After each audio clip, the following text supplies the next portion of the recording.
রাজধানীর চক্ষু বিজ্ঞান ইনস্টিটিউটে চিকিৎসা নিতে এসে প্রতিদিনই ফিরে যাচ্ছেন অসংখ্য রোগী। সবচেয়ে বেশি ভোগান্তিতে পড়েছেন ঢাকার বাইরে থেকে আসা জটিল অস্ত্রোপচারের রোগীরা। কারণ হাসপাতালে যাননি চিকিৎসক ও নার্স। এদিকে দ্রুত পুনর্বাসন ও সরকারি চাকরির ব্যবস্থা করার দাবি তুলেছেন জুলাই অভ্যুত্থানে আহতরা। ওয়ালটন আবারও মিলিনিয়ার অফারে ওয়ালটন ফ্রিজ কিনে আপনিও হয়ে যেতে পারেন মিলিয়নিয়ার। চোখের লেন্স লাগাতে শেরপুর থেকে ঢাকা আসেন মোহাম্মদ মাসুদ। 6 মাস ধরে চিকিৎসা নিচ্ছেন জাতীয় চক্ষু বিজ্ঞান ইনস্টিটিউট ও হাসপাতালে। চোখের জটিল চিকিৎসার জন্য এই হাসপাতালই ভরসা বলছেন তিনি। তবে গত দুদিন ধরে মূল ফটকের সামনে থেকেই ফিরে যেতে হচ্ছে। একই অবস্থা খুলনা ও বরিশাল সহ দেশের বিভিন্ন জেলা থেকে আসা রোগীদের। হাসপাতালের সেবা চালুর আশায় অপেক্ষা করছেন গেটের সামনে। এই মানুষগুলার কি দোষ করছে? হাজার হাজার রোগী এখানে চিকিৎসা নেয়, এই রোগগুলার দোষ কি? হ্যাঁ, এগুলার তো উত্তর নাই। আমরা অসহায়, বুঝছেন, আমাদের কোনো কথা শোনার কেউ নাই।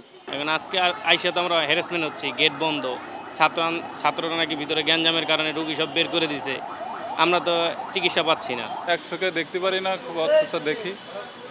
তো 3 মাস পরে আজকে আমার আসার কথা ছিল, আইসি এখন তো দেখি যে বন্ধ।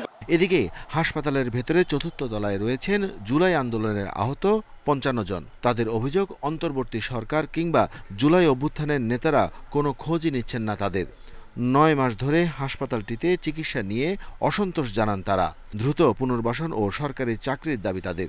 খাওয়ার জন্য কিছু কর্মস্থানের ব্যবস্থা করে দেওয়া, তো এইগুলো পেলেই হয়তো আর কিছু মানে দাবি দেওয়ার কি বলবো বলে। কেউ আহত হইলে ওনার শুধু একটু দেখা কারো দেখা চলে গেলেই মনে হয় পুরো দায়িত্ব নিয়ে ফেলার সাথে সাথেই মনে করেন তারা এরপর থেকে আর তাদের কোনো খোঁজ খবর কোনো বিষয় তাদের কোনো তদন্ত আর জানা যায় না। যে আমাদের যাদের যোগ্যতা আছে, আমাদের প্রত্যেকের যোগ্যতা অনুযায়ী অন্তত পক্ষে সরকারের ওই যে ব্যক্তি আহত হয়েছে, যে ব্যক্তি শহীদ হয়েছে, তার পরিবারকে একটি করে সরকারি চাকরির ব্যবস্থা করা। বাস, সরকারি চাকরির বিষয় এটা ওদের একটা প্রাপ্য, যেহেতু ওরা আমাদের এখানে জুলাই যোদ্ধা হিসাবে আমাদের বাংলাদেশকে আবার নতুনভাবে স্বাধীন করছে। আমরা চাবো ওদেরকে সম্মানের একটা জায়গা দিতে। আর সরকারি চাকরিটাও আমরা চাবো যে ওরা যাতে একটা সরকারি চাকরি পায়। গত বুধবার অভ্যুত্থানে আহতদের সাথে চিকিৎসক ও হাসপাতাল কর্মীদের মারামারির জেরে বন্ধ হয়ে যায় চিকিৎসা সেবা। যত দ্রুত সম্ভব সেবা কার্যক্রম স্বাভাবিক করার দাবি রোগী ও তাদের স্বজনদের। Arafatur Rahman, independent news, Dhaka.